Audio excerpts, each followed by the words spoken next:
Buongiorno, benvenuti alla TG Sicilia. Le principali notizie. Levata di scudi delle amministrazioni di Calatafimi e Trapani, no ai 2 depositi di rifiuti radioattivi nei nostri territori. Lo scontro tra Palermo e Roma sui fondi per il ponte sullo stretto, il sindaco di Messina al TG Sicilia, l'avevamo detto che i soldi non ci sono, Salvini conferma normale un piccolo contributo da Sicilia e Calabria. Sicurezza a Palermo, il sindaco Lagalla al TG Sicilia torna a chiedere la presenza dei militari in città. Sarebbe una deterrenza importante in un territorio vasto e difficile da gestire. Scontri tra tifosi ieri sera, prima del match fra Catania e Pescara, le 2 tifoserie a contatto fuori dallo stadio Massimino, 2 ultra della curva nord arrestati. A Catania, centro storico, off limits alle auto. Da domani a domenica chiuse alcune traverse che tagliano via Etnea. Meno macchine e più sicurezza ai 4 canti. Il sindaco trentino, così eviteremo gli ingorghi. Si avvicina il Natale anche per i bambini dell'Ucraina, dove la guerra non si è mai fermata. Iniziativa di solidarietà all'insegna della pace del Kivanis, con la collaborazione del Comune di Catania. A Siracusa, bagno di folla per la festa di Santa Lucia, da Ortigia alla Borgata, strade prese d'assalto da decine di migliaia di devoti, anche di altre città. Ad Agrigento nasce un giardino sensoriale nella Valle dei Templi. A Lingua Grossa in mostra 26 opere dell'artista siciliano Piero Guccione, il pittore del mare. Calcio, il Catania risorge in Coppa davanti a Pelligra con il presidente sugli spalti. I rossazzurri mettono da parte le amarezze del derby, vincono con il Pescara e accedono alle semifinali della competizione.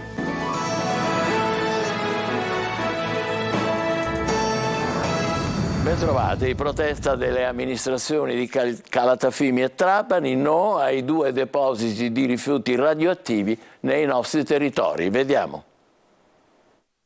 Sono 51 le aree inserite nella proposta di Carta Nazionale delle Aree Idonee che individua le zone dove realizzare in Italia il Deposito Nazionale dei Rifiuti Radioattivi e il Parco Tecnologico. Per quanto riguarda la Sicilia in particolare, compaiono nel documento solo 2 aree, entrambe nel versante occidentale, a Calatafimi Segeste e a Fulgatore, frazione di Trapani. Forte dissenso sulla possibilità di ospitare un sito per i rifiuti nucleari viene espresso dal sindaco di Calatafimi, Francesco Gruppuso. Calatafimi Segesta continua a rimanere tra i siti idonei di quello che è la Carta Nazionale delle Aree Idonee per la realizzazione del Deposito Nazionale dei Rifiuti Radioattivi e del Parco Tecnologico. Questo per noi non è possibile, ci opporremo ancora una volta, lo abbiamo già fatto nel 2021, lo continueremo a fare. Ferma contrarietà anche da parte del primo cittadino di Trapani, Giacomo Tranchida. Né Trapani né alcun comune della provincia di Trapani, lo abbiamo già posto all'evidenza delle autorità governative regionali e nazionali da tempo.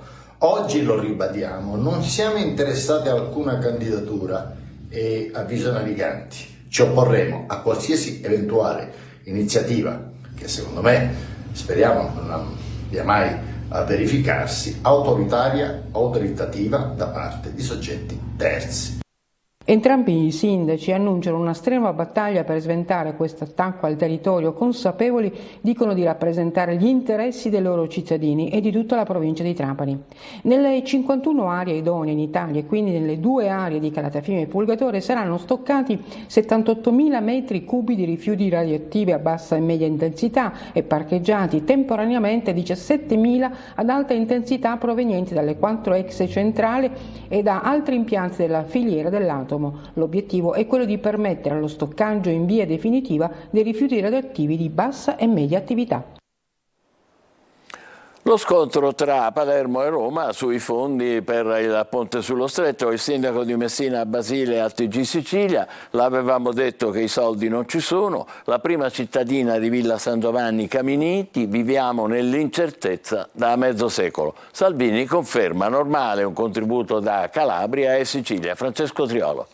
Una frase destinata a scatenare altre polemiche, quella del vice premier e ministro delle infrastrutture Matteo Salvini. Un piccolo contributo richiesto a Sicilia e Calabria, mi sembra banale, che ci mettano una piccola fiche, è normale, lo ha detto alla presentazione del volume Fatti per unire ponti nell'arte tra Messina, Roma, Genova e il fiume Quai, parlando dei finanziamenti per il ponte sullo stretto che hanno scatenato il fuoco incrociato tra maggioranza ed opposizione sia a livello siciliano che nazionale.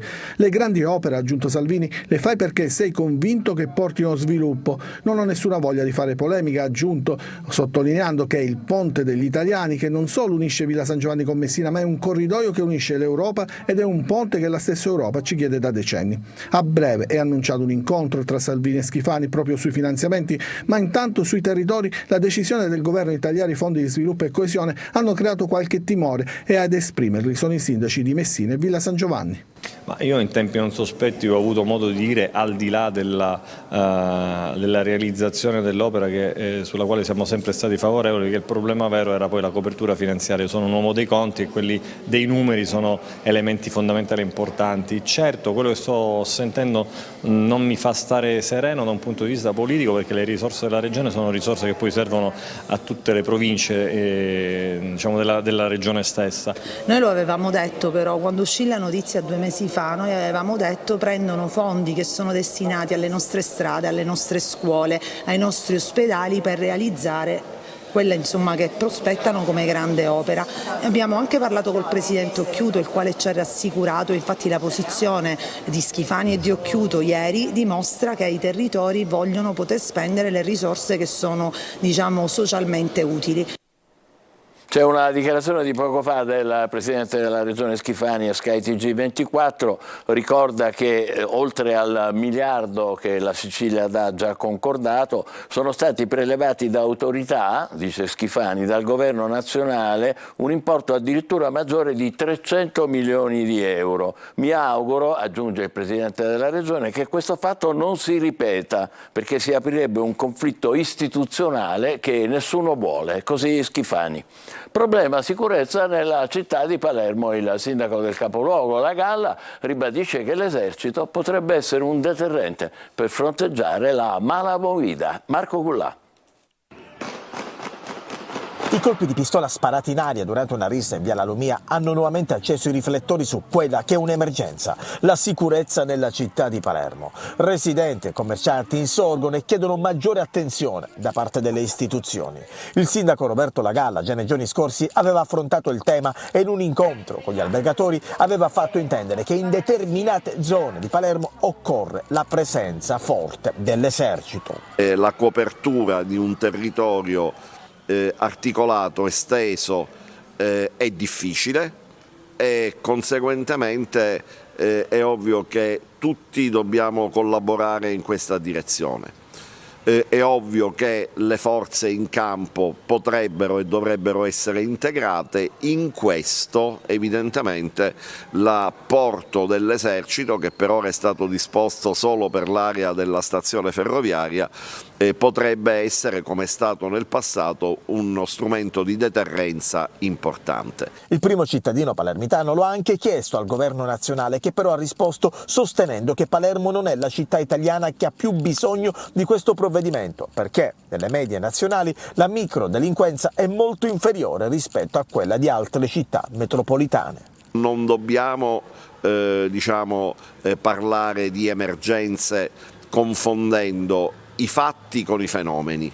La movida è un fenomeno e va quindi affrontato attraverso un controllo puntuale del territorio. La sparatoria è un fatto che potrebbe essere accaduto in qualunque altra parte della città, che non ha una correlazione immediata e diretta con la movida, e si sta facendo di tutto, e sono certo che ciò avverrà, per identificare i responsabili e sanzionarli, punirli adeguatamente. Scontri tra tifosi ieri sera prima del match fra Catania e Pescara. Le due tifoserie sono venute a contatto fuori dallo stadio, 2 ultra catanesi arrestati. Marco Carli. Vittoria del Catania e sconfitta per un gruppo di facinorosi che ha dato vita ad alcuni scontri fra le opposte tifoserie prima del match fra Rossazzurri e Pescara.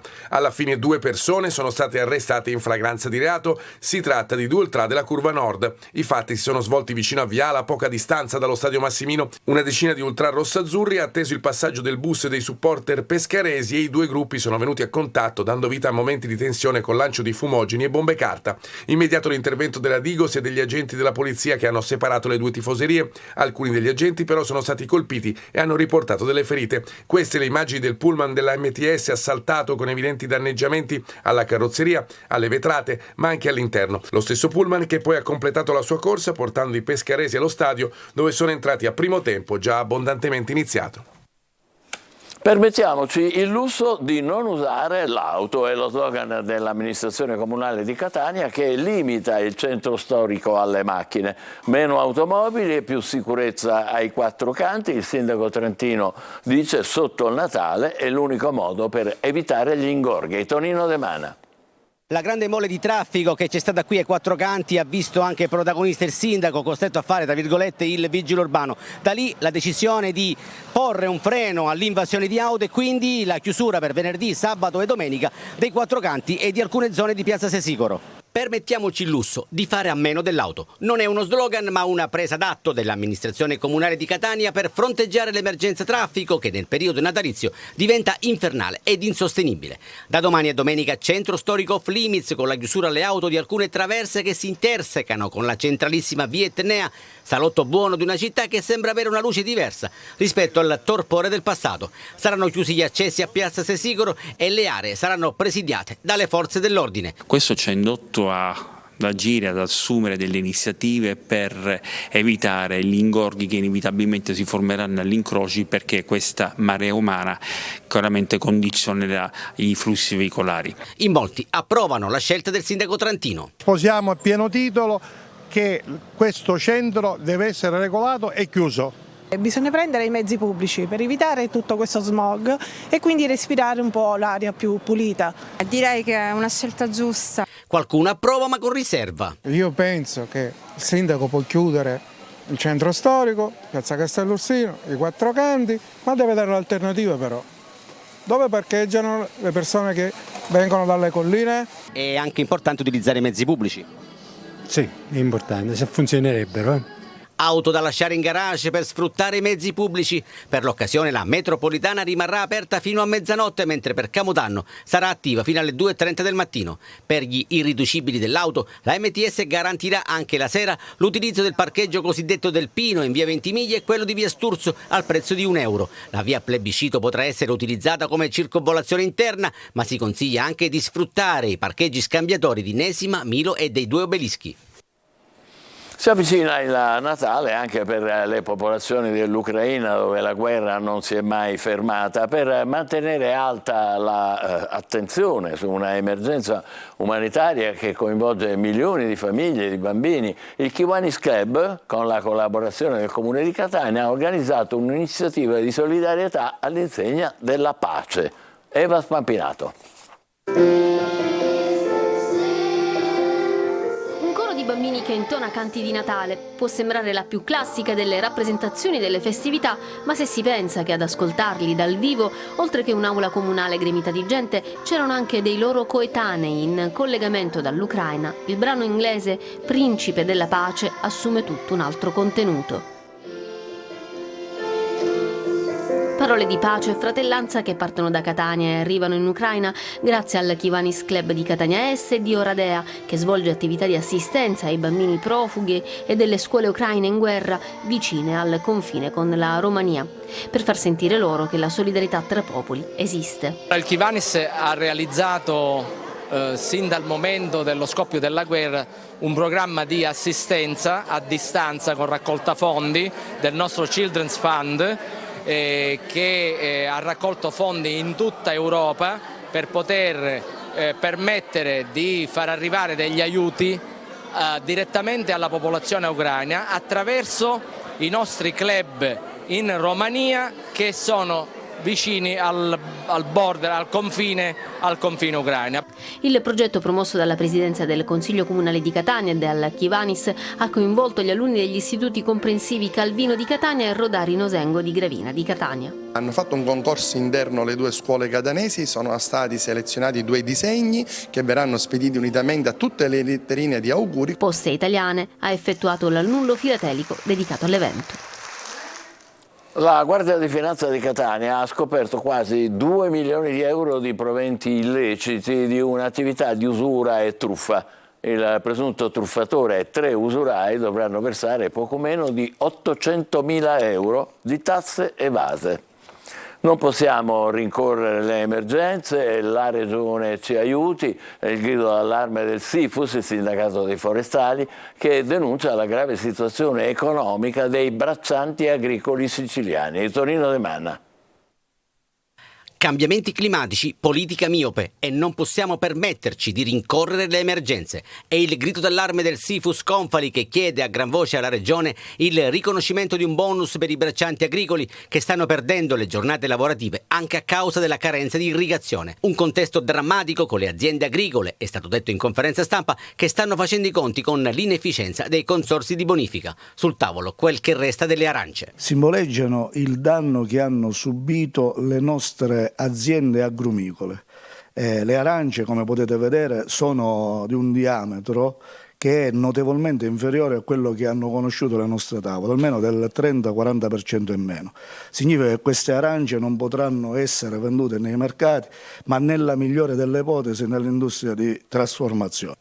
Ma quali sono le soluzioni? Il riconoscimento di un bonus di 1.500 euro per i braccianti agricoli che si sono occupati di agrumicoltura e che quindi questo avvenga prima possibile, poiché noi ci stiamo organizzando attraverso una petizione popolare per raccogliere le firme tra i lavoratori. Pronta anche una petizione per mettere nero su bianco le gravi difficoltà dei braccianti che in un anno hanno perso il 30% dei guadagni rispetto alla stagione precedente.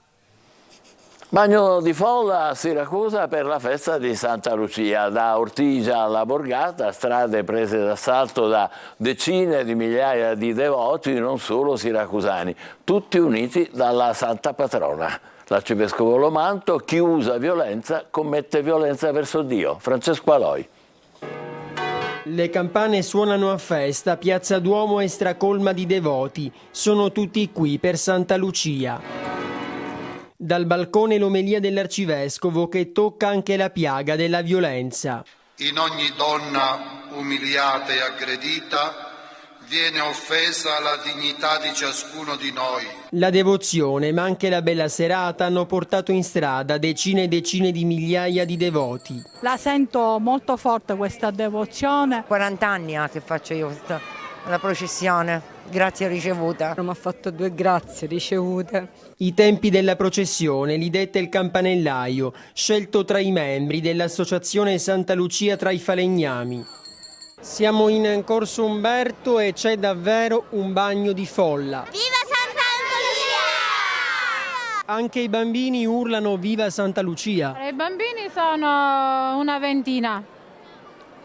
E loro ogni anno vogliono fare sempre la processione. Questo è uno dei balconi che molti in questo giorno invidiano.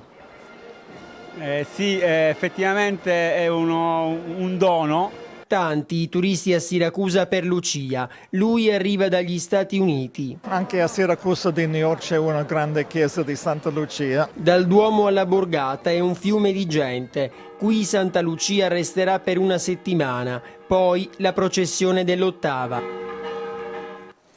Inaugurato nella Valle dei Templi di Agrigento il Giardino Sensoriale, un percorso di odori, gusti, suoni con uccelli della fauna locale all'insegna dell'accessibilità e dell'inclusività. Davide Sardo.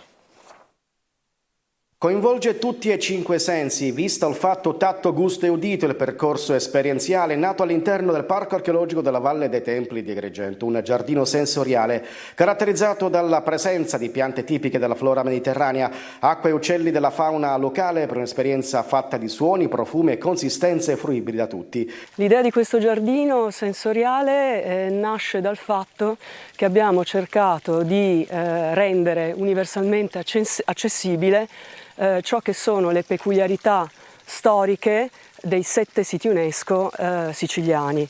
Il giardino sorge in un'area di 2.000 metri quadrati, situata nello spazio antistante la Casa Pace, di fronte al Tempio della Concordia, con accesso dalla Via Sacra. Il progetto del giardino sensoriale e questa stessa area è solamente il punto di arrivo di un progetto più grande che ha coinvolto numerose scuole, tra cui l'Istituto Karol Wojtyła di Catania, l'ODA, l'Opera Diocesana di Assistenza, con dei ragazzi e delle persone, anche degli adulti, che avevano delle difficoltà cognitive importanti. Il giardino è stato concepito come una sorta di percorso immersivo, in cui è possibile toccare le piante e gli alberi presenti al suo interno e degustarne i frutti che cresceranno, per una serie di percorsi logico-funzionali mirati al coinvolgimento di ogni visitatore, all'insegna dell'accessibilità, dell'inclusività e dell'abbattimento delle barriere cognitive e fisiche. Fino al 31 marzo al Museo regionale di Lingua Glossa la mostra Dolore e Meraviglia di Piero Guccione, artista siciliano definito leopardiano per la malinconia dei suoi paesaggi. Simona Mazzone. La commossa percezione della bellezza del creato e del dolore quando questa è violata dall'uomo con le sue azioni, nella pittura di Piero Guccione, in una mostra allestita al Museo regionale Francesco Messina, Salvatore Incorpora di Lingua Glossa, visitabile tutti i giorni fino al 31 marzo, arricchita da scatti e scritti dedicati all'artista. Si chiama Dolore e Meraviglia, da una citazione di Aristotele cui si era ispirato il pittore in vita. Sono 24 le opere esposte tra oli, tecniche miste e pastelli, realizzate dal maestro di Scicli tra il 1975 e il 2008, come racconta la commossa figlia Paola. È una mostra che racchiude 26 opere, sono paesaggi sia di mare che di campagna modicana, dove si rappresenta al meglio, penso, tutta la poetica di papà, e quindi sono molto, molto felice e mi sono veramente commossa alla vista di queste opere. Piero Guccione, definito il più leopardiano tra gli artisti del Novecento proprio a causa di quel senso di solitudine e di infinito, ma nel contempo di meraviglia e speranza che evocano le sue opere. Paesaggi suggestivi, misteriose albe sulla spiaggia e l'Etna a montagna, che il maestro rievoca in un pastello su carta con il suo cucuzzolo innevato. Lingua Glossa è stato la scelta migliore per un momento di lancio per la Sicilia di una figura di un artista come Piero Guccione. La mostra è stata realizzata grazie ad un progetto della Soprintendenza dei Beni Culturali e Ambientali di Catania, finanziato dall'Assessorato regionale dei Beni Culturali e realizzato in collaborazione con l'Archivio Piero Guccione e con il Comune di Lingua Glossa. Facciamo una breve pausa, tra poco il calcio, il Catania vincente in Coppa Italia, i rossazzurri battono il Pescara e conquistano la semifinale. State con noi.